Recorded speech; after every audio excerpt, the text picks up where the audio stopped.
We would begin, if we were standing in your physical shoes, by acknowledging that change must come. It cannot be otherwise. And so you cannot help but play a role in that because you exist, you observe, you shoot off rockets of desire. But it's helpful to talk about how any creation happens, and isn't all creation change? Because all creation is experiencing what is, acknowledging how it could be better, launching the rocket of desire, and then lining up with it. Yes? So what you might say is there are a couple of steps that we get to play in this change that we were born to be a part of.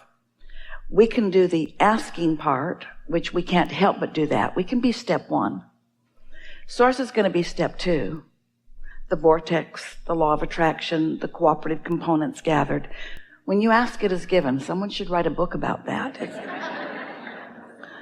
So we're using your perspective and your words, we can be step one part of the change, where we focus, we really see the injustices, we launch strong rockets of desire because we expose ourselves to strong momentum of unwanted. And so we're part of the big rocket of desire where we not only want, but we demand something to be different. And we can be a part of the allowing part of it, the receiving mode part of it. Whereas once we've asked for the change, that we stand in vibrational alignment by focusing upon what we're looking for, not what we're pushing against, so that we can be the receivers of the thought, so that we can be the receivers of the perfect timing, so that we can say the right words, so that we can stand at the right place in the right time.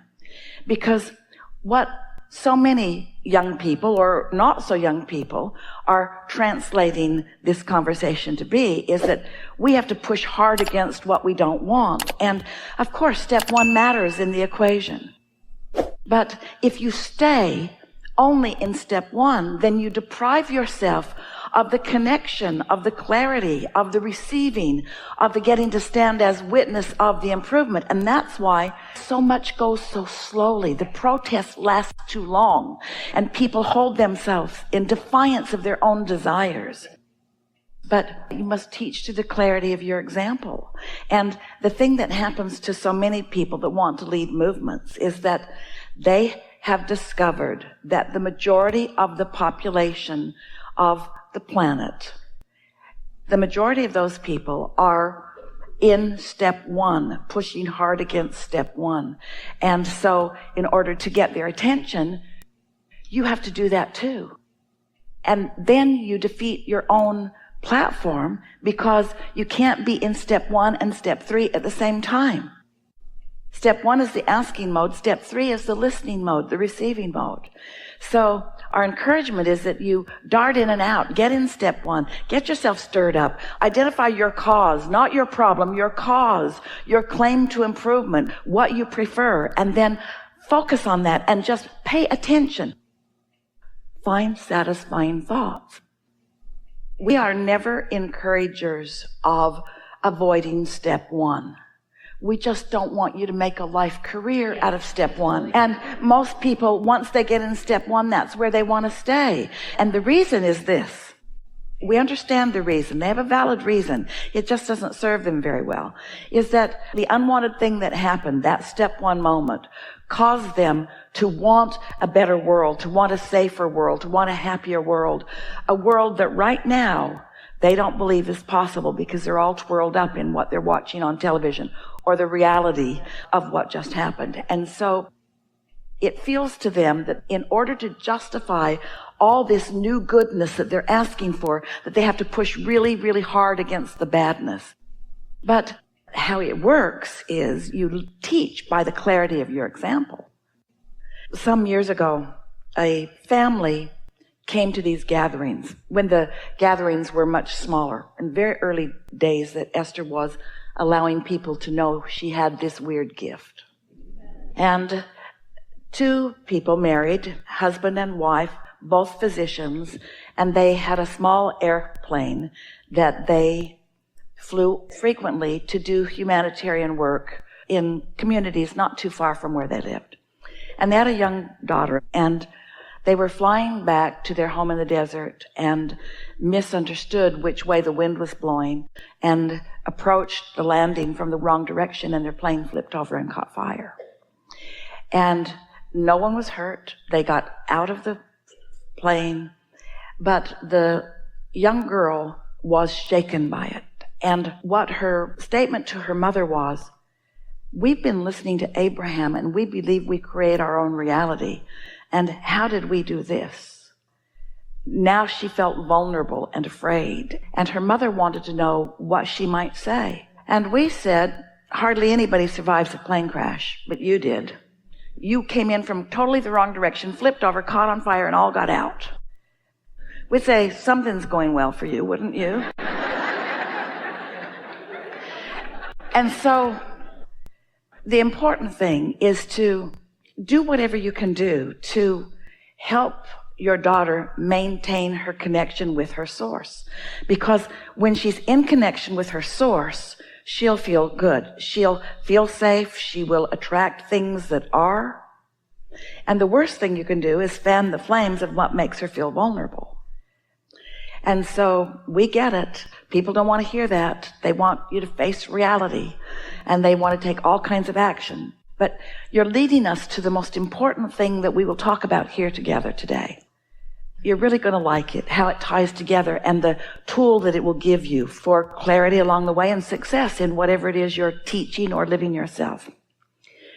So in every moment that you are awake in your physical body, you are in the receiving mode of something, because you can't turn your tuner off.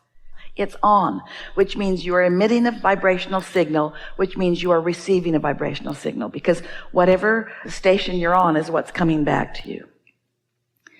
The question that you might want to ask yourself as you're moving through the day, it ties in with this satisfied or not satisfied, is what receiving mode am I in?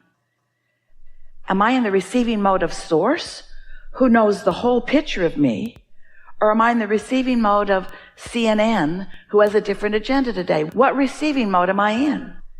Because depending upon what receiving mode you're in, either will gain momentum. In time, there will be enough momentum that you'll want to take action. But you just want to make sure that you're in the receiving mode. Esther has just sent off to the printer a proof for a new dash card. It's a card you can put on the dash of your car. It was either that or a bumper sticker, and she didn't think it was a good idea for you to run around with a bumper sticker that said under the influence. When you look at it, you can't tell what it says because it's all backwards and funny, but when it's on your dash, it reflects onto your windshield. So low on your windshield, it's a nice reminder, under the influence. What influence am I under? Am I under the influence of my inner being, which means am I in the receiving mode? Or am I under the influence of fearful, worrisome things? So, step one, of course, be awake in this world, be alive in this world, and let what comes to you in this world serve you in the way you intended. Let knowing what you don't want help you to know what you do want. For example, when you're listening, when you're under the influence of source, the eventual ideas that will flow to you will be ideas such as offering love as often as you can, and noticing in advance those who are feeling like fish out of water, and maybe doing something to soothe them before they feel so disenfranchised and misunderstood that they are actually in a place that as they're trying to move up the emotional scale, they move into revenge.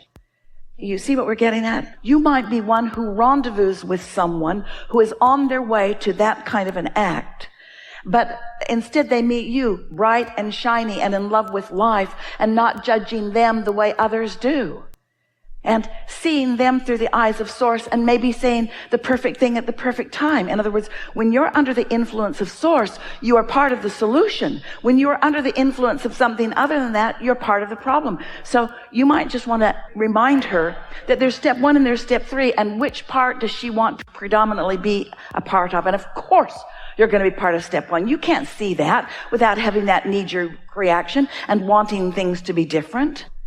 But you sure can give your attention to what you want to be different. If you're under the influence of what so many people are, you want to blame them. There's no place for understanding within you about how they even got there. And therefore, there's no moving forward in helping fewer people get there.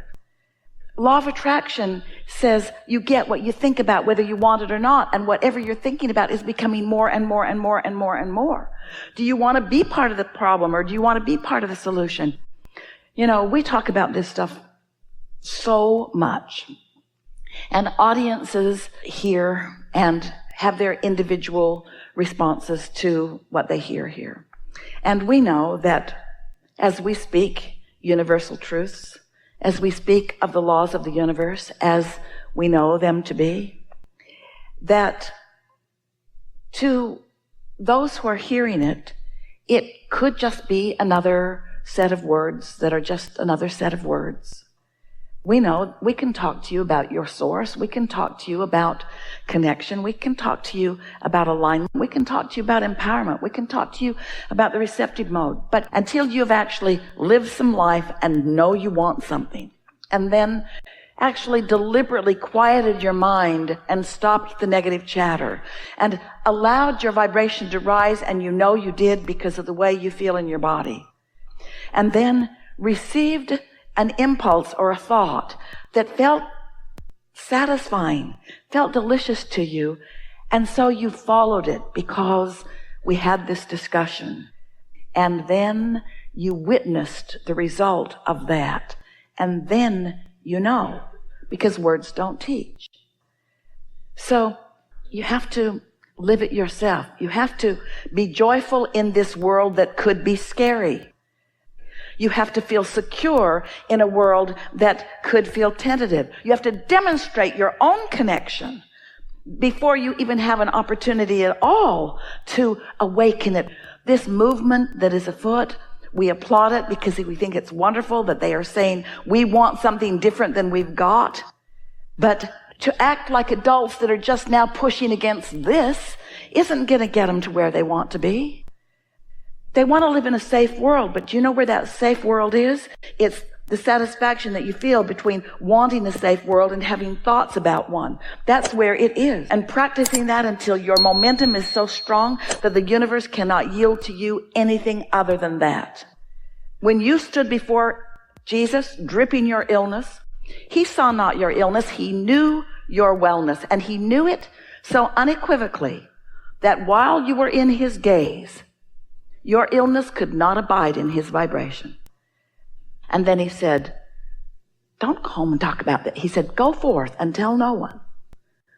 Because he knew if you went home and talked about it, that you would not be able to maintain that knowing of your well-being. We know. And so just be easy about this. Don't go out and try to repeat what you heard. You won't remember most of it anyway. Just reach for as much satisfaction in thought as you can find and take it really, really, really, really easy. Your vortex is so full of wonderful things, and you have guidance within you that is so extra active right now because you've been in the receiving mode off and on, but mostly on, and you're in a different vibrational place, which means your point of attraction has shifted, and your relationship with everyone on the planet is different now than it was before. So your ability to recognize that receiving mode or not, there'll be more keen awareness within you. These are really good times. These are really good times. There's more contrast, which means there's more expansion. And now with this knowledge, there will be more keeping up with your expansion, which means there'll be more joy, which is what it's all about, yes? There is great love here for you. And as always, we remain joyously and stubbornly in your vortex. Yeah.